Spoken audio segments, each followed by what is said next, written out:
하나님의 도우심을 구하기 위해서는 하나님의 마음과 그분의 뜻을 헤아리는 것이 중요하다. 믿으시죠? 네, 이거 잘 알고 계셔야 돼요. 그러면 과연 어떻게 그 마음을 헤아리고 어떻게 그분의 뜻을 알 수 있는가? 고린도전서 2장 8절 9절 말씀에 보니까요, 이런 말씀이 있어요. 하나님이 자기를 사랑하는 자들을 위하여 예비하신 그 모든 것은 눈으로 보지 못하고 귀로 듣지 못하고 사람의 마음으로 생각하지도 못하였다 함과 같다. 하나님께서 우리를 위하여서 예비한 그 모든 것은 눈으로 볼 수 있는 것이 아니고 귀로 들을 수 있는 것도 아니고 마음으로 생각할 수 있는 것이 아니다라는 것입니다. 오직 이것을 어떻게 할 수 있느냐? 하나님이 성령으로 우리에게 보이셨으니 성령은 모든 것 하나님의 깊은 것까지도 통달하시느니라 라고 성경은 우리들에게 이야기해주고 있습니다. 하나님의 뜻을, 하나님의 마음을 헤아리려면 우리는 누구를 통해서, 누구의 도우심을 통해서 알 수 있다? 성령을 통해서. 하나님의 뜻을 우리가 깨닫기를 바라고 하나님의 마음을 좀 더 알기를 원하면 우리는 어떤 상태에 있어야 한다? 성령 충만한 상태에 있어야 한다라는 것을 알 수 있습니다.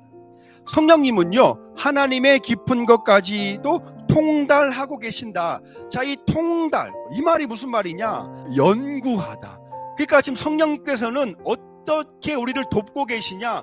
우리를 향한 하나님의 뜻이 무엇인가 그것을 연구하고 계신다는 거예요. 여러분들을 다 향한 하나님의 뜻이 다 같을까요? 물론 같은 것도 있습니다. 그러나 각자의 삶이 다르듯 그 삶을 통하여서 원하시는 하나님의 그 뜻은 다 다를 수가 있어요. 그죠? 그것을 성령님께서 지금 뭐 하고 계신다? 연구하고 계신다. 과연 저 사람을 향한 하나님의 뜻이 무엇인가? 성령님이 그것을 찾고 계신다, 살피시고 계신다는 말이 바로 통달하다라는 뜻입니다. 그러면 이런 의미에서 우리와 함께 하시는 성령님께서는 우리를 위하여 끊임없이 하나님의 뜻을 살피시는 분이다라는 것을 알 수가 있다는 거예요. 그러니까 우리는 자연스럽게 성령님을 통해서 하나님의 뜻을 밝히 깨달아 알 수 있게 된다는 사실을 믿으시기 바랍니다. 자, 그러면 우리가 성령님과의 관계를 깊이 있게 잘 만들어가면 만들어갈수록 우리는 하나님의 뜻을 더 잘 알 수 있다라는 게 되는 것입니다.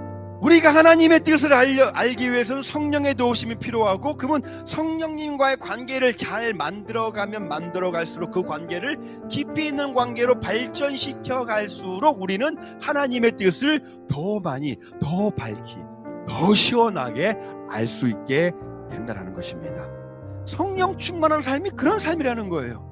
성령님과 계속해서 믿음의 관계를 이어가는 것, 기도를 통해서 그분이 우리 안에 어떻게 계시는지 알 수 있다는 거예요. 성령님이 지금 내 안에 어떻게 계시는가, 또 말씀을 통해서 성령님께서 우리에게 어떤 말씀을 주시려고 하시는지 그거를 또 알 수가 있어요. 그래서 이렇게 성령님과의 관계를 잘 해나가면 우리는 예수님을 더욱더 사랑할 수가 있게 된다는 사실입니다. 성도들이 가장 은혜 받을 때가 언제냐? 하나님이 나에게 말씀을 주시고 그 말씀이 나를 통해서 이루어지고 있구나라는 것을 딱 목격할 때 얼마나 은혜가 되겠어요? 얼마나 감사하겠습니까? 그런 은혜가 여러분의 삶에 가득가득 채워지게 되시기를 주님의 이름으로 축복합니다.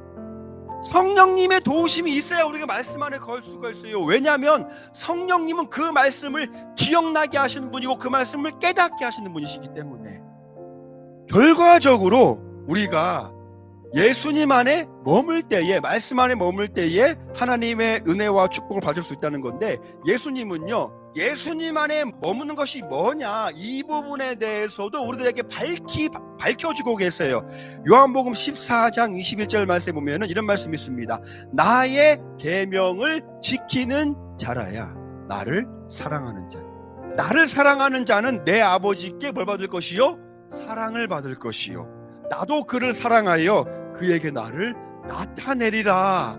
예수님을 사랑한다는 것은 예수님의 계명을 지킨다는 것과 같은 이야기입니다. 그러면 계명을 지킨다는 것이 뭘까? 어떤 목적을 이루기 위해서 나를 제한한다는 의미가 있더라고요. 계명을 지킨다는 말은 나를 제한하는 거구나. 예를 들어 보면은요, 예수님께서 우리에게 주신 새로운 계명이 있습니다. 어떤 계명이 있죠? 서로 사랑해라.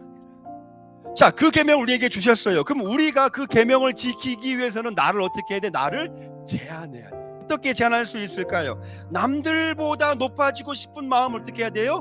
제한해야 돼요. 남들에게 대접받고 싶은 마음을 어떻게 해야 돼요? 제한해야 돼요. 내 욕망을 채우려고 하는 그 마음을 어떻게 해야 돼요? 제한해야 돼요. 계명을 지킨다는 거는 그 말씀 안에 나를 어떻게 계속해서 제한시켜가는 것입니다. 그걸 우리는 어떻게 인내와 절제와 이런 것들로, 예수 그리스도의 말씀을 따라서, 하나님의 말씀에 따라서 이스라엘 백성들이 자신을 제한시켰어야 했어요. 하나님이 우리를 인도하고 계신다, 하나님이 우리를 도우시고 계신다, 이른 비를 내리시고 늦은 비를 내리시는 그 하나님을 우리가 믿고 나아갈 때에 우리는 하나님 안에서 기쁨을 경험할 수 있고 화평을 경험할 수 있고 이런 것들을 믿고 나아갔어야 되는데, 이스라엘 백성들은 자신을 제한시키지 못했습니다. 결국 어떻게 했습니까? 우상을 섬기게 된 거예요. 우상을 섬긴 이유는요, 자신을 제한하지 못했기 때문에, 그 계명을 지키지 못했기 때문에, 그 유혹을 떨쳐버리지 못했기 때문에. 똑같은 맥락이라는 거예요. 너희가 나를 사랑하면 나의 계명을 지켜라. 너희를 어떻게? 말씀 안에서 너희 마음을 지켜라. 마음을 제한시켜, 생각을 제한시켜, 스스로 생각과 마음을 지켜내라. 그런 사람들을 누가 기뻐하신다? 하나님이 기뻐하신다는 거예요. 그런 사람들은 세상으로부터 어떻게 할 수 있다? 칭찬을 얻을 수 있다는 거예요.